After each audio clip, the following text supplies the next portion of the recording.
amigo. Na sessão Meu Médico, Meu Amigo, muito nos honra aqui com a presença o doutor Luiz Antônio da Silva Sá. Eu acho que eu não errei agora não. Seja bem-vindo, doutor, um pouquinho mais próximo aí do nosso microfone, por gentileza. Que alegria, que prazer em tê-lo com a gente. O senhor que é um profissional gabaritado. Eu sempre sou até meio repetitivo. Eu sou muito fã das pessoas que mexem com gente.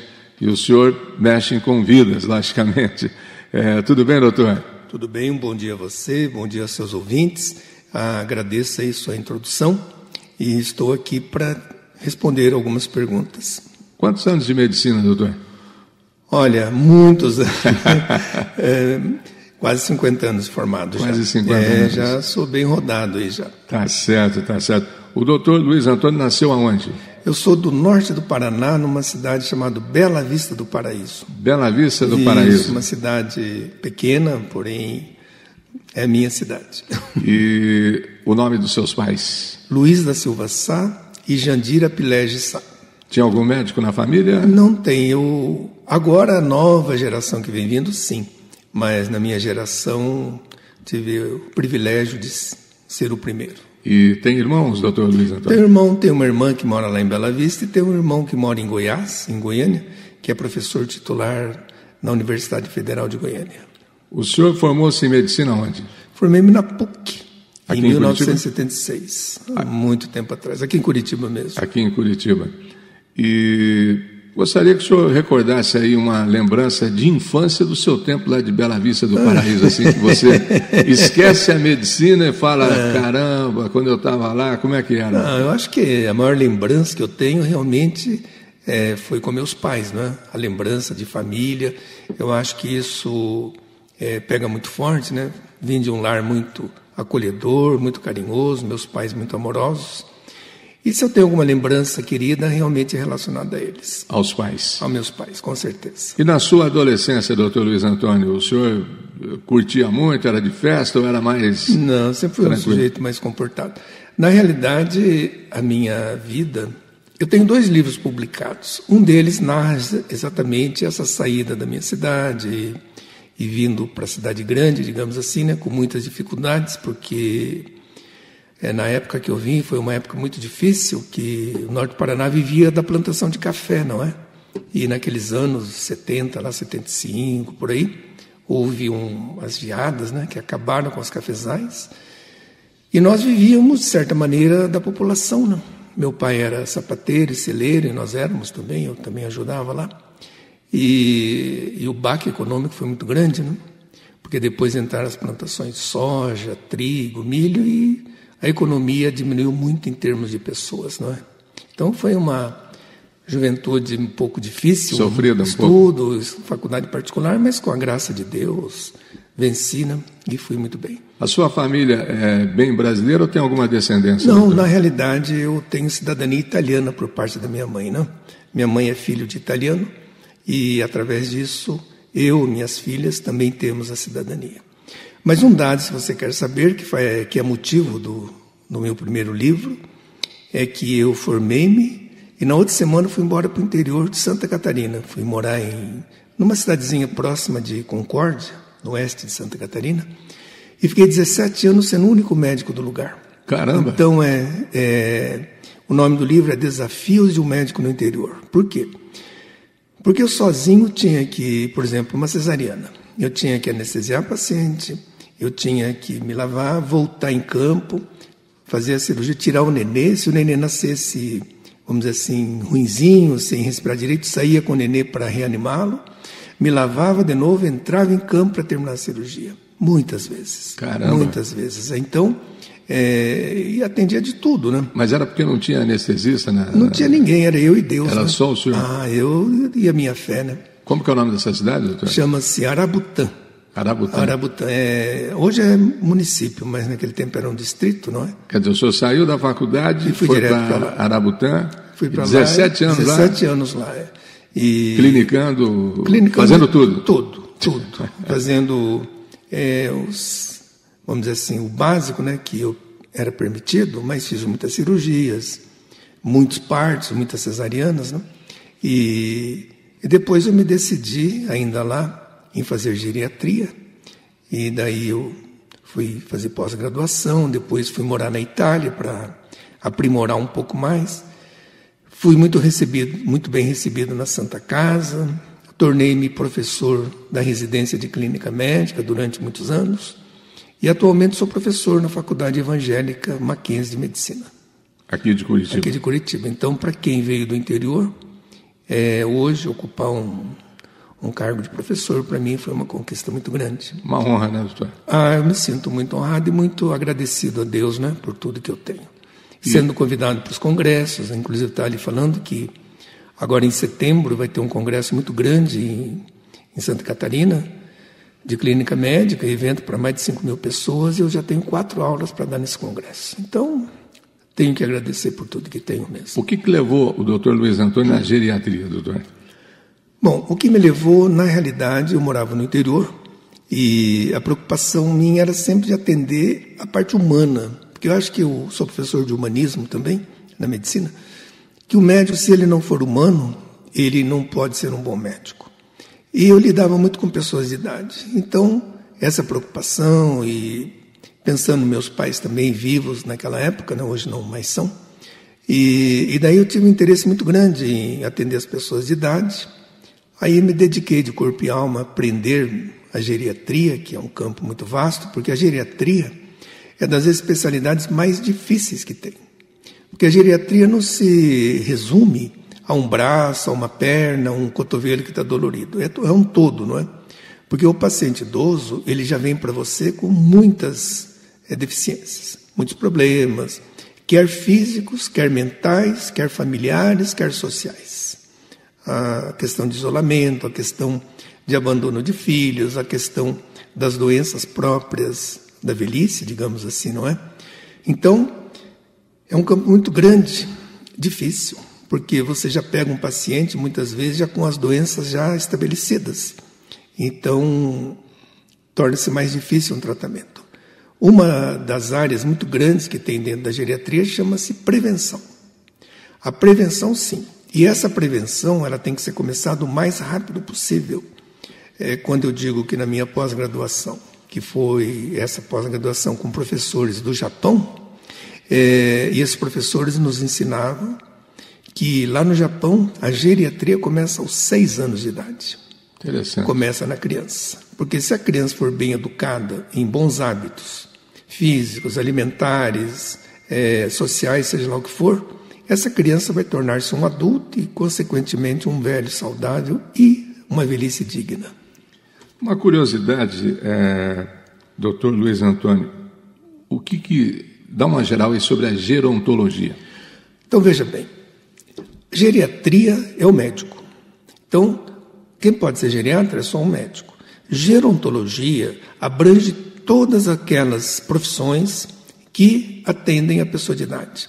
Então, por exemplo, o dentista pode ser um gerontólogo, o advogado pode ser educador físico, o psicólogo. Aquelas profissões que destinam-se a cuidar da pessoa de idade são os gerontólogos, logicamente a gerontologia. Então, veja, geriatria é o médico, que só pode ser geriatra quem é médico. Porém, gerontólogos, que engloba toda a gerontologia, qualquer um pode ser. Ele pode ser até um economista, não importa, mas desde que ele tenha essa ligação com pessoas de mais idade. Ok. Uma outra questão, e que é uma curiosidade, eu tenho a impressão que muita gente nesse momento deve estar até querendo fazer essa pergunta para o doutor.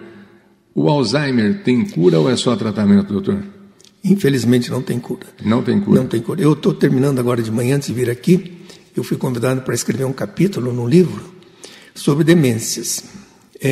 Então, infelizmente, não tem cura. O Alzheimer é uma das doenças mais cruéis que existem, porque pode durar de 4 a 20 anos, traz um transtorno muito grande à família, tanto que nós consideramos a demência, né, da doença de Alzheimer, como uma doença familiar, porque daí todos são afetados, né? E a pessoa demenciada é uma pessoa de difícil trato, muitas vezes porque você não sabe a reação, o cuidado que vai ter que fazer, né, que ter com esse paciente. Então, infelizmente, não tem cura. Tem algumas formas de prevenção que isso sim deve ser feito, mas depois da doença estabelecida, infelizmente não tem cura. O que leva ao Alzheimer, doutor? Por gentileza. Então, veja bem, nós consideramos no Alzheimer 12 fatores de risco. Talvez eu vou falando aqui, talvez eu me perca no número deles. Mas veja, tabagismo, hipertensão, diabetes, alcoolismo, isolamento social, poluição ambiental, surdez, que são critérios mais novos, entendeu? Depressão. Drogas. Então, uma série de doenças, sim, que levam. Ultimamente foi acrescentada, então, a poluição ambiental, que pode, a surdez, que pode, e fora as outras doenças, não é? Essas doenças que todos nós podemos ter aí, é tão comum, né, como eu já expliquei, depressão. E a depressão é um caso muito sério, porque depressão e ansiedade são as doenças mais proeminentes nesse nosso século. E são as doenças que trazem um risco muito grande à saúde da pessoa. Então, veja, e cada vez mais o povo, né? As pessoas estão mais estressadas, mais ansiosas, mais depressivas. Então, isso sim é também um fator de risco para a depressão. Porém, nós temos fatores de prevenção, que eu acho que esse sim deve ser sempre estimulado, não é? Primeiro, evitar tudo isso que eu falei para você. Cuidar bem do diabetes, cuidar bem da hipertensão, cuidar bem do colesterol elevado, das doenças que podem realmente trazer problemas para o cérebro, digamos assim, não é? E os fatores protetivos, exercício físico, uma boa alimentação, cuidar sempre de participação, não é? Não sentir-se solitário, participar de atividades físicas, sociais, culturais. Se movimentar. Em todos os sentidos. Em todos os sentidos. Quanto mais isolado, maior o risco, não só para Alzheimer, para qualquer doença, não é? Uma das aulas que eu vou fazer também chama-se sarcopenia. Sarcopenia é quando vai diminuindo o músculo e a força muscular, que é muito comum a pessoa, após os 40 anos, começar a perder massa muscular e massa óssea. E para isso a pessoa tem que sempre estar estimulada a fazer exercícios. Sem exercício, uma boa alimentação. Então, essa é a regra básica da vida, não é? Exercício físico, exercício mental e intelectual, participação ativa na vida cotidiana com outras pessoas, não se isolar. Então, basicamente, se a pessoa conseguir fazer isso e não deixar de estudar, não deixar de aprender, está sempre ligado no novo e não ficar em casa isolado, pensando no dia que vai morrer, que a vida já deu o que tinha. Tem que pagar isso depois da manhã. Aí não vai adiantar mesmo. Vai atrapalhar. E tem... É mito ou é verdade que só o idoso, de repente, é que corre o risco de ter o Alzheimer? Na realidade, é classificado assim. Existe o Alzheimer senil, após 60 anos, e o precoce, que pode ser menos de 60 anos. Esse menos de 60 anos é raro. Que pode, mas é raro. É raro. Acima de 60 anos, o maior risco para Alzheimer é a idade. Quanto maior a idade, maior o risco. Por exemplo, se aos 60 anos tem 5% de chance, aos 70 já tem uns 10%, aos 80 já tem uns 20%, aos 90 tem uns 40% de risco de ter um Alzheimer. O que pode levar ao Alzheimer, infelizmente, por exemplo, que é um Alzheimer mais precoce, na síndrome de Down, por exemplo, né? Esse, infelizmente, corre o risco de ter um Alzheimer antes dos 60 anos. Quer dizer, uma criança que tenha síndrome de Down tem um risco maior. Tem um risco maior, sim. E uma outra pergunta também, que é bem popularesca, e muitas pessoas passam por isso, doutor, e o mal de Parkinson? O mal de Parkinson é uma outra doença degenerativa, não é? Antes, deixa eu dar uma explicação para o pessoal, uma pergunta que sempre gera dúvidas. Pois não. A pessoa diz assim, ele está demente, ele está com demência ou está com Alzheimer? Então vamos entender assim, didaticamente. Demência são todas. O Alzheimer é a maior demência que tem, é o maior número de demência. O Alzheimer, por exemplo, de todas as demências, tem em torno de 60%. Então vamos entender assim, é demência da doença de Alzheimer. Mas você tem outros 40%, digamos assim, de outros tipos de demência. Então, demência é um todo. A demência de Alzheimer é uma delas, sendo a principal delas, certo? E a demência de Alzheimer é uma doença degenerativa, quer dizer, os neurônios vão se acabando, há lá uma série de alterações nas ligações entre os neurônios. Então, isso, didaticamente, nós podemos dizer que é do Alzheimer. A doença de Parkinson é uma doença degenerativa também. E a doença de Parkinson, ela se caracteriza por tremor, por lentidão, por dificuldades, às vezes, de falar alguma coisa. Então, é muito famoso, né? É famosa, digamos, a tríade, né? Que é o tremor, a dificuldade de caminhar, digamos assim, o risco de quedas e também a lentidão, né? A pessoa fica mais lenta para andar, para caminhar, fica tudo mais difícil. Uma doença muito ruim também.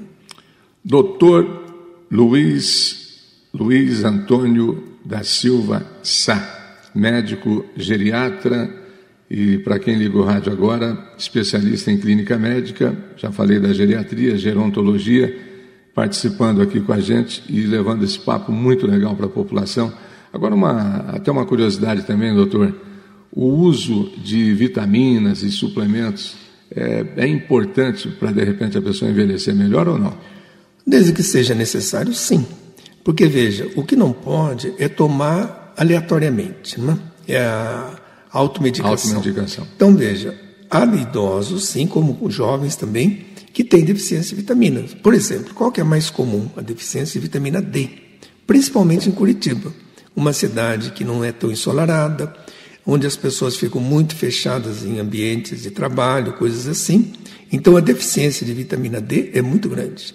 Então, seria essa, talvez, a principal deficiência, se você for ver no geral. Porém, é muito comum deficiência de vitamina B12, de outras vitaminas. Mas a pessoa deve tomar desde que ela tenha realmente necessidade. É muito comum chegar no consultório, a pessoa dizer que está fraca e que há uma vitamina. Nem sempre a vitamina ou as vitaminas realmente é o que a pessoa precisa.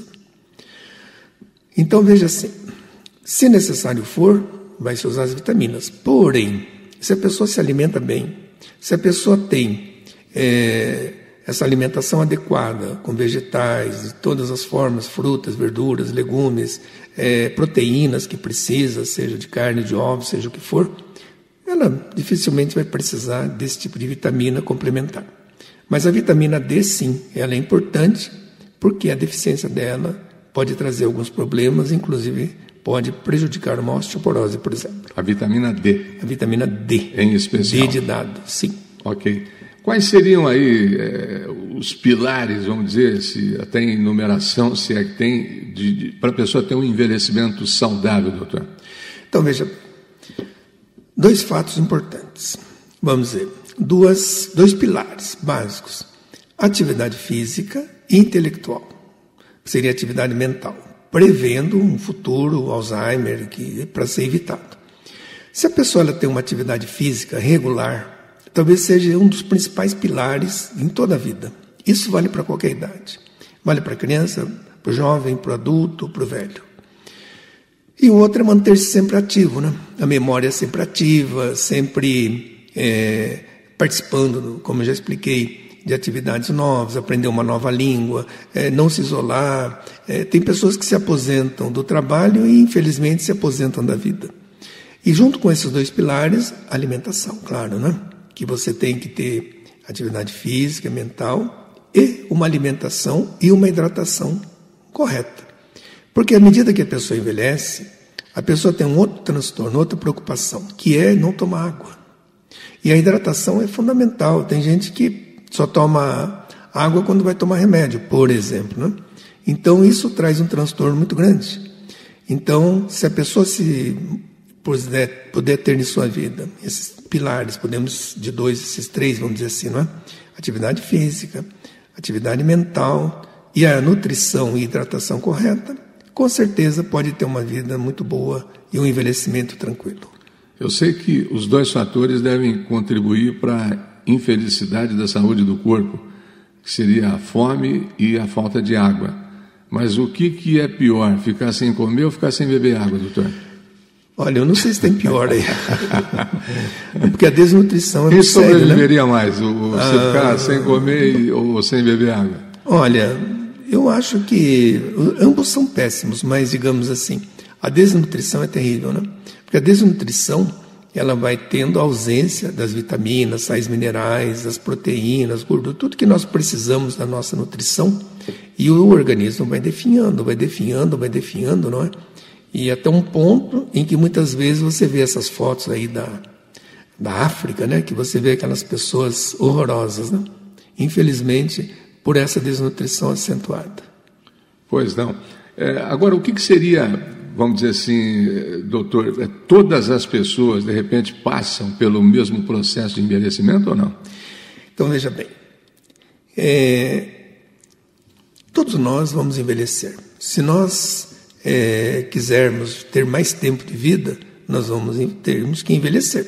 Se você não quiser ficar velho, você tem que morrer jovem. Isso ninguém quer. Então, veja, para você envelhecer, entram vários fatores.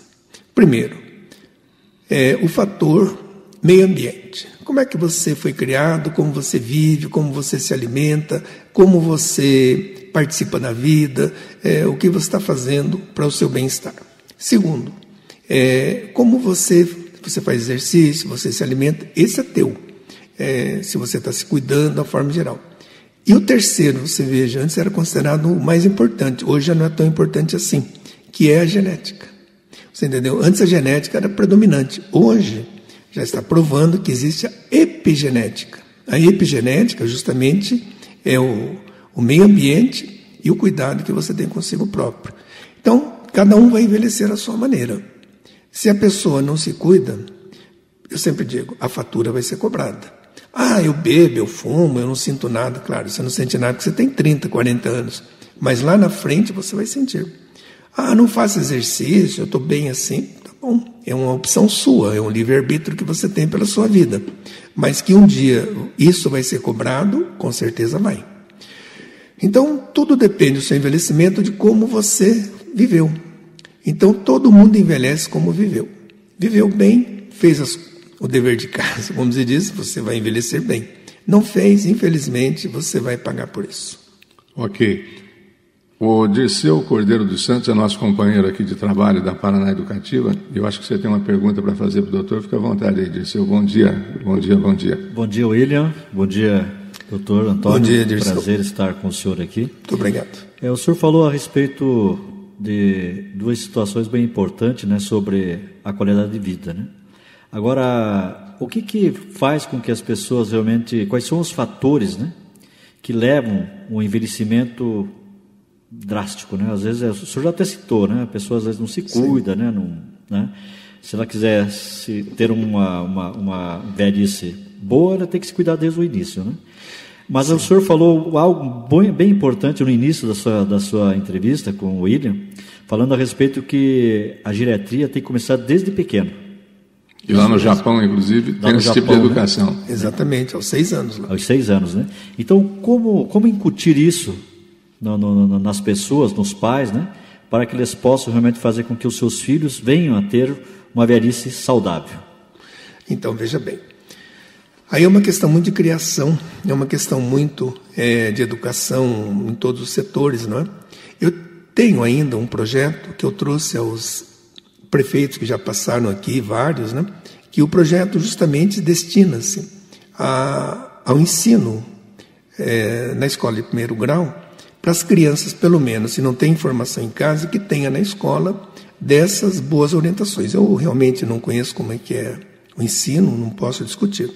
Mas o ideal seria realmente que a criança, na escola principalmente, onde ela, digamos assim, vai ter as suas orientações, claro que o básico é em casa, tem que aprender em casa, mas se a escola pudesse fornecer essas informações às crianças e desde cedo dizer a elas o que é saudável, o que não é saudável, o que poderia fazer, o que não deve fazer, com certeza nós teríamos uma juventude mais saudável, as pessoas mais adultas com mais saúde e, com certeza, uma velhice muito mais tranquila. Agora, se já vem de base uma criança e um jovem que se alimenta mal, que bebe, que fuma, que tem todos esses problemas, com certeza, como eu acabei de explicar, a fatura vai vencer. E, infelizmente, não tem o que fazer. E eu digo sempre que, nas entrevistas, no meu trabalho, que a questão, por exemplo, da pessoa que vai viver mais, ela vai pagar por isso. Vai pagar não em dinheiro, vai pagar em saúde. Porque à medida que nós envelhecemos, é natural que nós vamos, não vou dizer degenerando, é um termo muito forte, mas nós vamos perdendo muitas das nossas capacidades. Pode vir dor, artrose, as doenças que nós consideramos próprias do envelhecimento, que o nosso corpo vai mudando, não é? E essas mudanças, às vezes, são dramáticas em algumas pessoas e as outras envelhecem bem. Doutor Luiz Antônio, eu vou fazer uma pergunta boba, pode até chocar, de repente, o ouvinte, mas é uma pergunta bem popular, né? Porque às vezes a pessoa não fala, e a gente aqui no rádio, eu sempre digo assim, eu estou aqui para perguntar também. O sexo faz bem ou faz mal para a saúde? Eu creio o sexo provavelmente... Logicamente, um relacionamento saudável. Claro. É a melhor coisa que a pessoa pode ter. Queria ouvir isso, doutor. Eu sempre brinco que o cara que inventou o sexo devia ganhar um prêmio Nobel.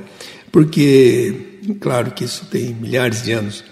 Porque, veja assim, quem está habilitado para uma função sexual, seja um homem, seja mulher, ele tem, com certeza, uma saúde para isso. Tem a vontade, tem a sua libido, tem saúde para ter a sua atividade sexual. É natural que, à medida que a pessoa envelhece, já não tenha mais o fulgor, né, que tinha na juventude. Mas não pode perder a função sexual.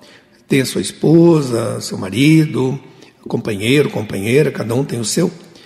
Mas a função sexual é dos itens básicos para uma boa qualidade de vida. Tem que ser mantido sempre. Quanto mais, melhor. Não pode esquecer, senão atrofia tudo. Doutor, o senhor falou agora há pouco sobre... É muito pesado falar sobre degenerar o corpo, né? Sim. É algo muito pesado, né? Mas o que acontece, doutor, quando o corpo humano, quando ele começa a envelhecer? O que acontece com o corpo humano quando ele começa a envelhecer? Então, mas veja assim, vai havendo um processo degradativo. Eu queria completar uma pergunta que você falou há pouco, a respeito de como um envelhece, como o outro envelhece. Veja, ultimamente é moda, no YouTube, no WhatsApp que a gente recebe aí, uma série de atores, né, que eram lindíssimos, né, tanto homem como mulher, e depois ver a velhice deles assim, ficaram pessoas muito feias até. Né? Não tem nada a ver com a pessoa que era na juventude. Então, cada um desses está tendo a velhice que programou, né? Quer dizer, o que pelo menos já não é mais tão bonita como era. Porque a pessoa pode envelhecer e ser uma pessoa bonita, e deve ser bonita, porque a velhice também tem a sua beleza, não é?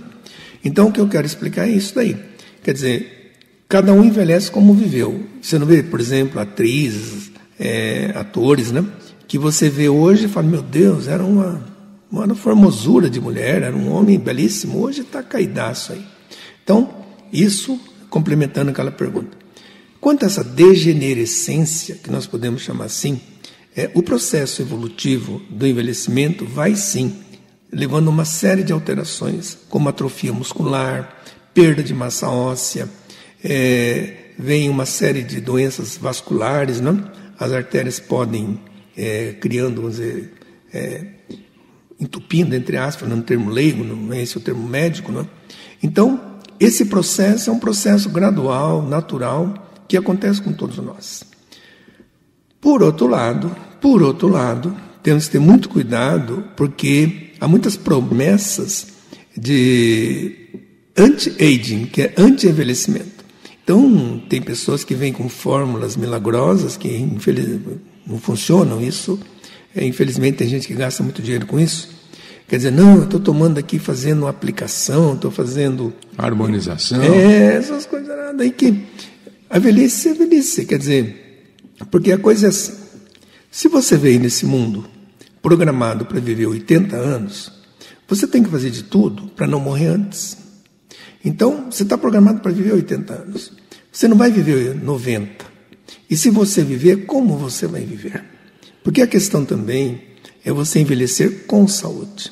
Não adianta você ter 90 anos e ficar preso numa cama, dando trabalho para os parentes, sei lá para quem, e não tendo qualidade de vida. O que nós temos que lutar no nosso trabalho, em todos, e vocês como comunicadores, é a questão da qualidade de vida. Se você não tem qualidade de vida, você não está vivendo bem, você está sofrendo com isso, não está sendo uma vida plena como você saudável. Poderia viver, exatamente. Doutor Luiz Antônio, o senhor tem uma experiência muito grande, né? O senhor contou essa curiosidade, que inclusive está no seu livro, isso. Lá dos 17 anos, sozinho isso. numa cidade e tal. Isso.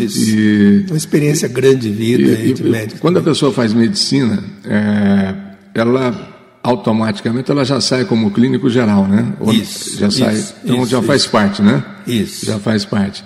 E na sua experiência, até como curiosidade, assim, teve algum momento na sua carreira de médico que o senhor ficou muito triste? Isso... Como perdas de vidas, tal, de repente. Sim. Essa tristeza não por ser médico, né? Mas, digamos assim, pela impotência em não poder resolver aquilo... Desculpa eu fazer essa pergunta, mas faz parte da profissão, né? Sem problema, fica tranquilo. A tristeza, como eu lhe disse, não por ser médico, que isso é uma dádiva que Deus me deu, isso é um desejo, um sonho, um dom que eu tenho desde criança, né? Que o meu objetivo na vida sempre foi ser médico e procuro manter isso até hoje. Mas a tristeza é quando você não pode resolver, né? Eu, quando morava no interior, nesses 17 anos, era muito limitado, não tínhamos condição assim de exames, outro médico para me auxiliar, então foram anos muito difíceis e logicamente que algumas vidas eu não pude salvá-las, talvez até por não saber tanta medicina como sei hoje, por exemplo, e essas pessoas se foram e eu fiquei muito triste por não poder salvá-las. Então eu acho que o médico sempre tem esse conflito, né? Que o médico ele tenta fazer sempre o melhor. Mas, infelizmente, você veja, nós estamos vivendo... Agora, graças a Deus, passou. Mas eu falei muito sobre isso, dei muitas aulas, entrevistas, alguma coisa assim. Quanto não sofreu a classe médica e também os que trabalham com os médicos, enfermeiros, principalmente no Covid, não é? Quantas vidas se foram e não tinham o que fazer, porque o inimigo era um inimigo desconhecido, não é?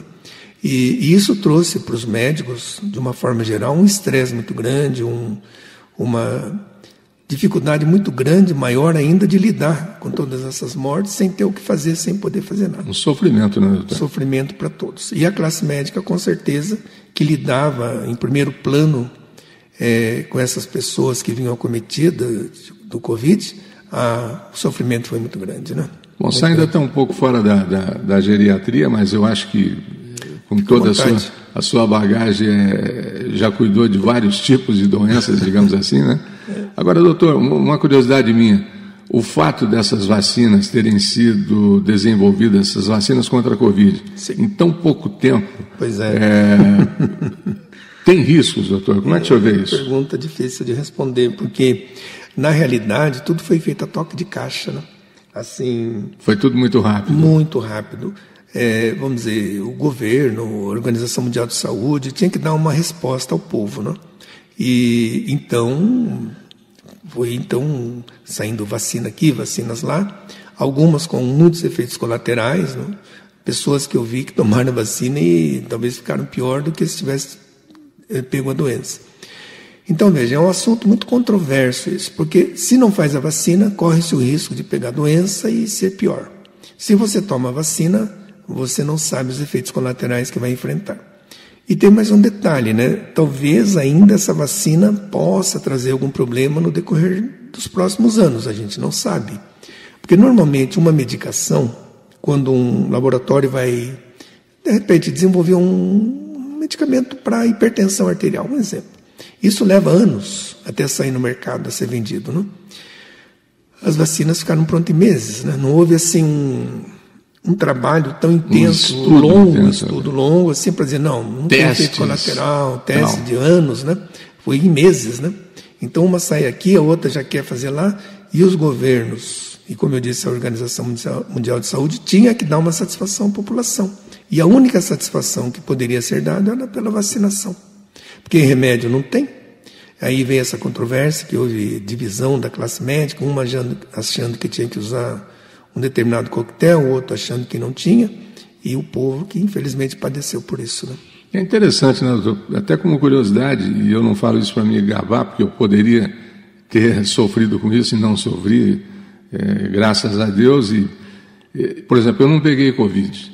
E eu vivi praticamente a família toda minha, sempre alguém teve, vivi no meio, estava em lugares assim que o foco era muito grande de pessoas.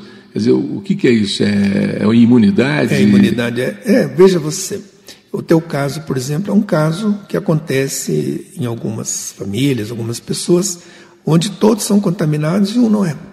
Então, veja, nós temos naturalmente resistência a algum tipo de doença. Nós temos resistência a pegar doença, veja você. Um exemplo que eu brinco sempre, desculpe usar como exemplo aqui. Por exemplo, quem vai na piscina, antes de entrar na piscina, tem um lava-pés, assim, que todo mundo passa, está entendendo isso, lava o pé para entrar na piscina. Tem pessoas que passam o pé ali, de longe já pegam a micose, um exemplo. Tem pessoas que tomam banho ali, se for não pega a micose. Entende como? Pisa em qualquer lugar e está tudo bem. Então, quer dizer, cada um tem, vamos dizer, uma possibilidade de ser mais afetado por determinadas doenças, né?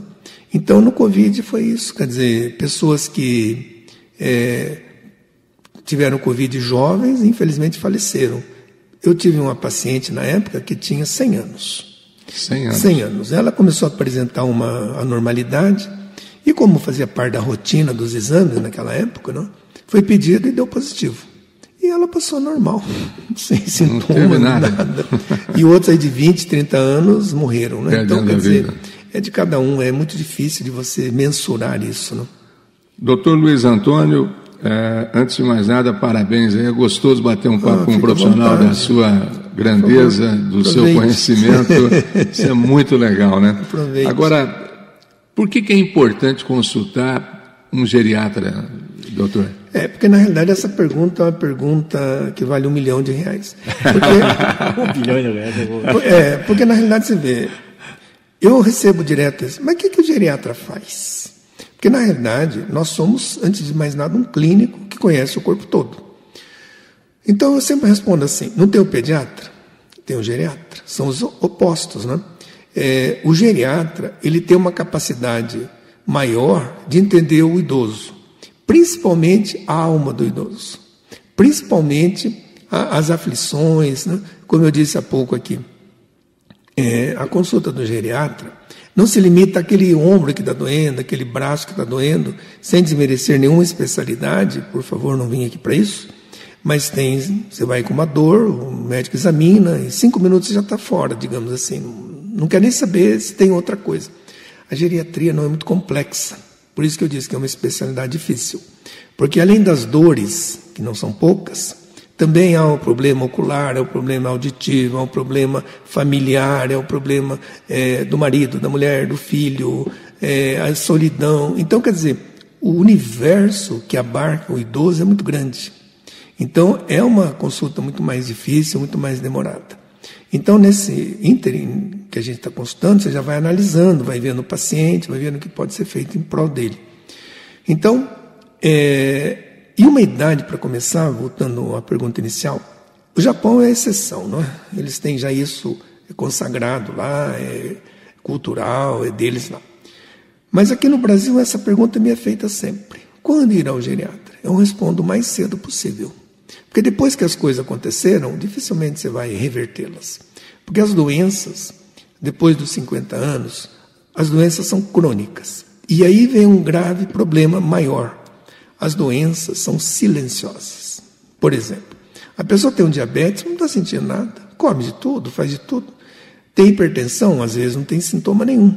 Tem um colesterol lá nas alturas, não sente nada. Eu tenho pressão alta e não sinto dor de cabeça, nunca tive dor de cabeça. Então, é isso que eu estou dizendo. Então, a pessoa às vezes não se cuida, sabe? E o diabetes é uma doença horrível, porque o diabetes ataca tudo, olhos, rins, coração, articulação, tudo.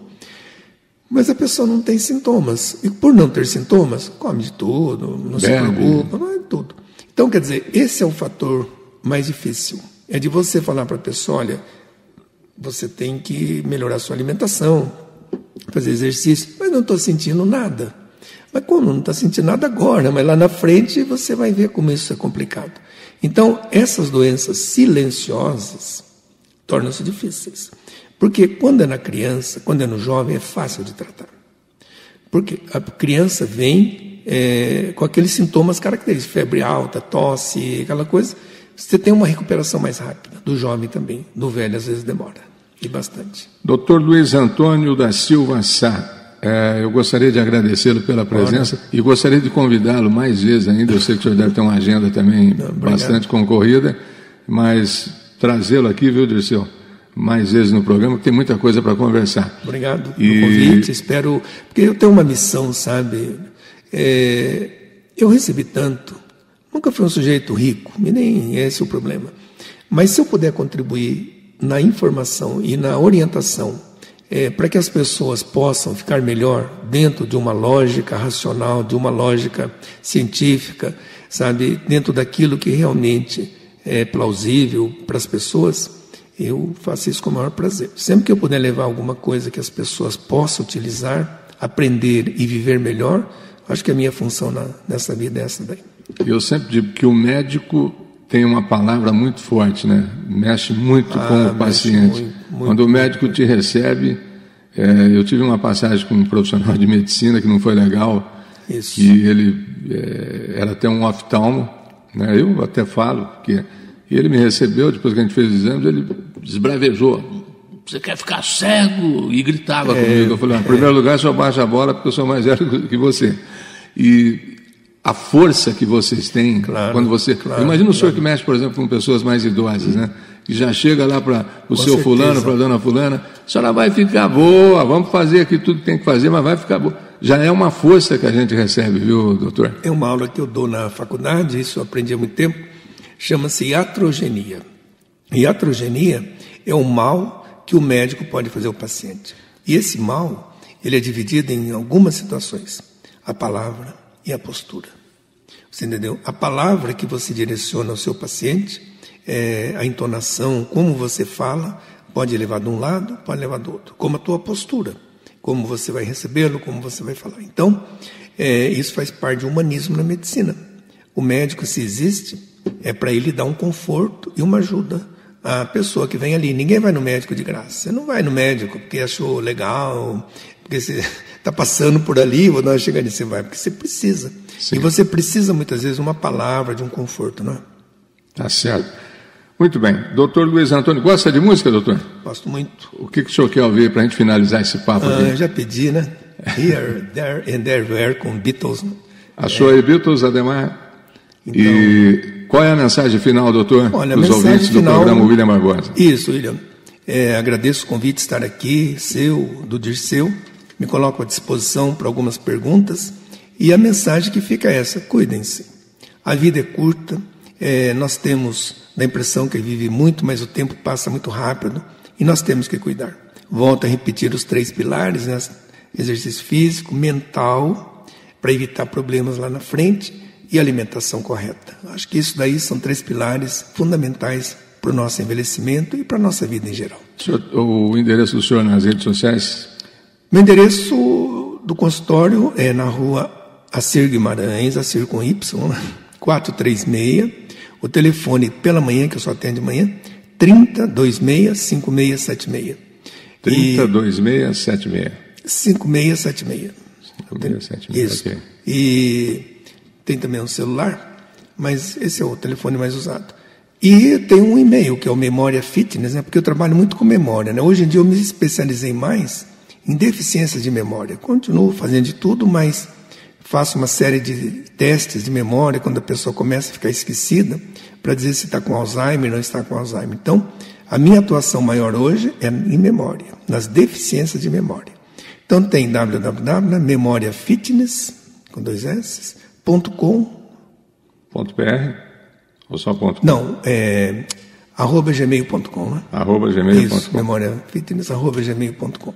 Então me coloco à disposição e, se for útil, contem comigo. Muito obrigado. Tem Beatles aí, especialmente para o doutor Luiz Antônio, por gentileza, Ademar.